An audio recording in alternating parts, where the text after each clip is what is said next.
Hello again and welcome to another episode of the Franchise Everything podcast, where we talk about everything and anything franchising. And today I'm joined by someone special from across the ditch in New Zealand, Jason Hill, who is the General Manager of Green Acres and Hire a Hubby in NZ. How you going, Jason? Yeah, I'm good. Thank you, Glenn. Yeah, thanks for having me. Pleasure, mate. Thank you for joining us. We've spoken to Callum Floyd from New Zealand this morning as well, talking about the market there and what we're going to talk about here. And I thought it was great because tell me, actually, before I say, we're going to talk about growing a franchise brand in the New Zealand market, okay, which I'd love to delve into a bit deeper on.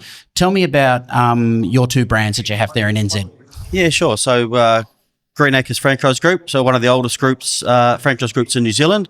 So we're 34 years, 370 franchisees. Wow. Based across three services, basically lawn and garden, home cleaning, commercial cleaning, and then we've got home and commercial cleaners. Yep. And then we've got Hire a Hubby New Zealand as well, which is 45 hubbies up and down the country. And that brand, we've had that in New Zealand for the last 28 years. So does, in Green Acres, are those divisions of lawn and garden, commercial cleaning and domestic cleaning, are they split into separate franchises, or do one franchisee do domestic and commercial, or how does that work? Separate franchises, okay. Yeah. So lawn and garden doesn't do cleaning, and vice versa. Basically, inside and outside. Excellent. Yep. So the ultimate question, how do you grow a franchise brand in the New Zealand market? Where do you start? It's a great question, and at the moment, I mean, like anywhere, it's tough. Yep. I guess with the economy and lending and access to quality candidates, it's really tough, and especially in our market in New Zealand, that especially the commercial cleaning and that kind of home services market. Why is that? It's just really competitive. Okay. Yeah. There's just lots of competitors, and more and more coming in every day. And I guess in terms of their, I guess what they offer on the surface, it's very similar to what we do. Yep. So one of the things that we try to do all the time is we leverage our brand. Yes. For a lot of our recruitment stuff, we're always talking about our brand. 34 years. The trust. I mean, it's an iconic Kiwi brand. Mm-hmm. So we leverage that trust in that. Our size as well. We are one of the biggest franchise companies in New Zealand. So in terms of being able to leverage our size and access to resources, partnerships, technology, so we kind of utilise some of that stuff to try to tell our story and attract, especially around attracting kind of a younger demographic. So that's a bit of a priority. So would you say that your franchise demographic be a bit older as your franchisees being around for so long? Would that be the case? Especially in the lawn and garden space. Mm-hmm. It's predominantly older franchisees, but we're starting to have some younger ones come in, which has been really awesome. And one of the things that's helped us with that in terms of lawn and garden is so that we're 2 years into a brand relationship with Still, and so we've moved our Still as in the Still outdoor power equipment. Okay, Yep. So, and we've moved our fleet to 100% battery powered as well. So in terms of that sustainability and, looking after the environment and even just things being quiet and ergonomically designed for your body, it's started to help attract a younger group of people as well. So how do you go about attracting franchisees in Z? I imagine it's not that different to what is how it happens over here. Is there anything but in the methods that you do there? So now I understand in our pre-chat you don't do things like franchise expos. The NZ doesn't have franchise expos and stuff now. So what methods do you find brings potential franchise partners to you? What do you find is most effective in your market? So we use an external marketing agency. Mm-hmm. I think, like I said to you last night, we've got a real trust the experts policy. We're not marketers, so we utilise experts. And so in terms of obviously Google, Facebook, we have a lot across all the digital platforms. We jump in and out of doing some sort of radio or billboards, digital billboards at the moment, especially with the technology around that comes with that, around tagging people's phones and all that clever smart stuff that then allows us to capture some data, or the marketing agency to capture data to then be able to retarget people through their computers or their their laptops.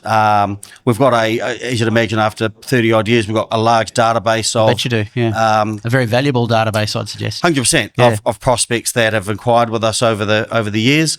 So we touch base with them every month around a different topic that'll might be highlighting something within our brand, or I guess trying to re-trigger why did they inquire with us in the first place, around whether it be our brand or be their own boss, or taking. So what was that trigger moment type of thing? Yeah, and in a lot of areas in New Zealand at the moment, there's people are losing their jobs, or there's redundancies. So in Nelson at the moment, there's 3 big companies that are shutting down basically before Christmas, and there's kind of 400 odd jobs that are going, which is pretty significant in a little community like that. Yep. So utilising once again that database, that reaching out to people, that telling the story around the security of owning your own business, and being in control of your destiny. So given you've got such a large franchisee presence on the road and out there, do you have instances of customers inquiring from that to become franchise partners? Like, is that something that you see much of? Not as many as we would like. Of course. We all want more than that. Yeah, we do. Especially, and so we encourage, especially our what we call an assignment, when somebody's selling an existing business. That's one of the first places to start, is with their existing customer base. Yeah, for sure. Which is tough, because a lot of the guys don't want to let people know that they're selling, because they're worried that they're going to move on. But lose those clients. Yeah. But ultimately, we think it's a real positive. They're there, they've seen their lawn and garden guy, or even their cleaner, living the dream. So it's a good place to start. It's a common thing, isn't it? And we've done a lot of business for sale type videos over the years, and quite often they always have to be password protected, because the owner doesn't want anyone to know. Mostly in those types of ones, they're worried about staff leaving and staff uncertainty and causing problems. Yeah. But it's a real challenge sometimes when you've got existing resales. So what sort of proportion of yours do you have resales? So do you of guys exiting the business and new people coming in and taking over resale territories? Do you have a lot of that activity? Yeah. Yeah, I mean, as you'd imagine, like with 370 franchisees, people are always moving on for whatever the reason. So, in terms of our sales, probably 50% of them would be re-signs. That's a lot, yeah. Yeah, 50% sort of new sales. That's a lot. So what about your new territories? Have you got new territories still mapped out that it needs to be filled, or have you pretty much filled out that and most of it's resales? So it's a little bit, so from a Greenacres and Hubby perspective, it's different. So Greenacres doesn't have territories. So you buy a lawn and garden business, or you buy a cleaning business, and you live in Auckland, Auckland's your territory. Yep. So you can go wherever you like. Whereas Hubby, they buy a select territory, so 5,000 households in a territory, and they own that territory. Okay. So now, what are the differences in NZ? In speaking to Callum Floyd earlier on, the difference between the North and the South Island, what do you see from a messaging and marketing perspective, and the way you guys are able to expand between the North and South Islands? I know Auckland's obviously the centre of a lot, but what are the differences? Yeah, in terms of our messaging, it's the same. I can imagine messaging is the same. We don't change our messaging, but it's just sheer numbers. Like 76% of people live in the North Island, and 34% of the North is in Auckland. Yep. So predominantly, for us, I guess Auckland, Hamilton, Wellington, Christchurch are the big centres.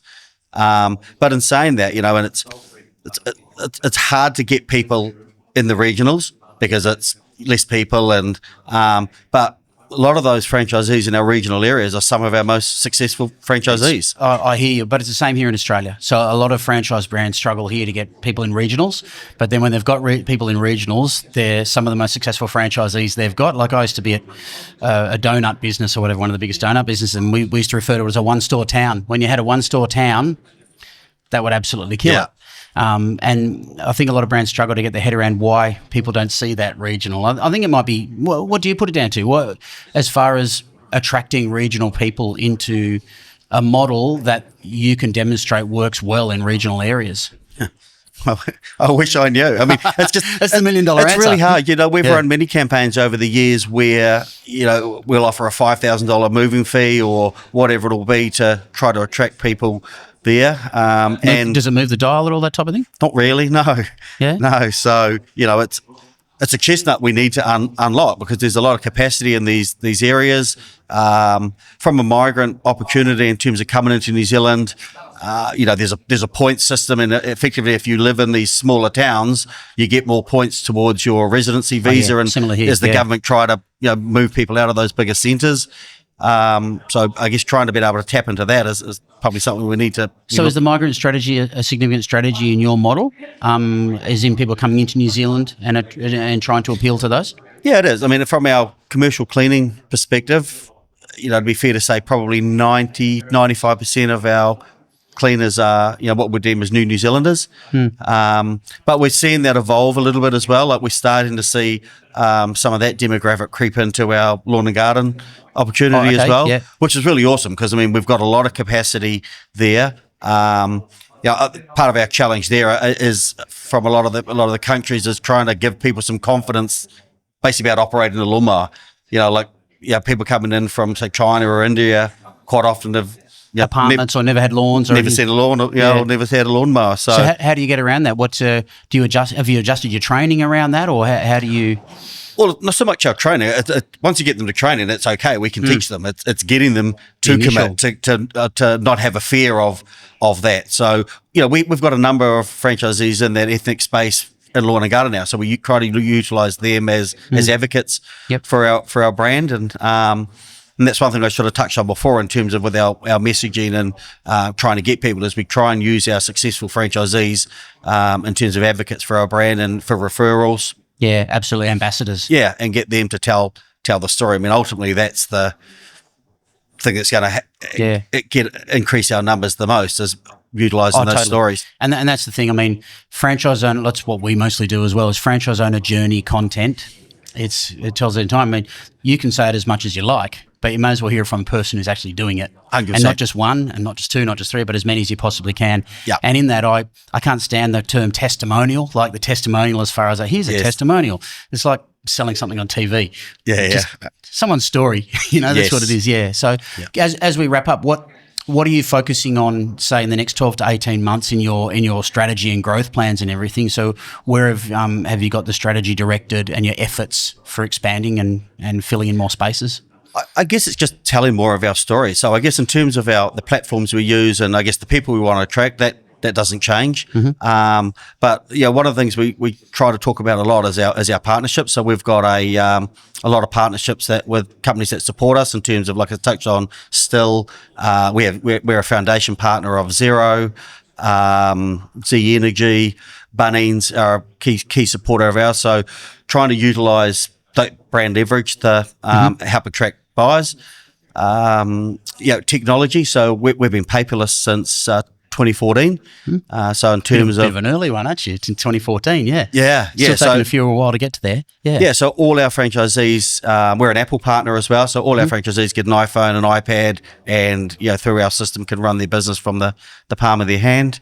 And one of our recent additions to our strategy is we've partnered with Banados as well. So what's that? So it's a charity. Banados. Yep. So around supporting children and helping them out. So we're doing some activities with them and giving back some time to help at their centre. I mean, that's a great thing to do, but also, in terms of surveying our franchisees, they selected that partner. Yep. So best way to do it, ask them who they'd like to support. 100%. Yeah. But I guess it's just to get that wider giving, and I guess from their perspective, they belong to something, and what they're doing in terms of their work is a bit more meaningful and giving back to the community. So just trying to utilise all of those things. So rather than just selling a lawn and garden franchise or a cleaning franchise, which, like I said before, we're in a pretty congested space, so a lot of people do that. Yep. Just making sure that we're talking about who we are as a brand and all the things that can offer someone as a business owner.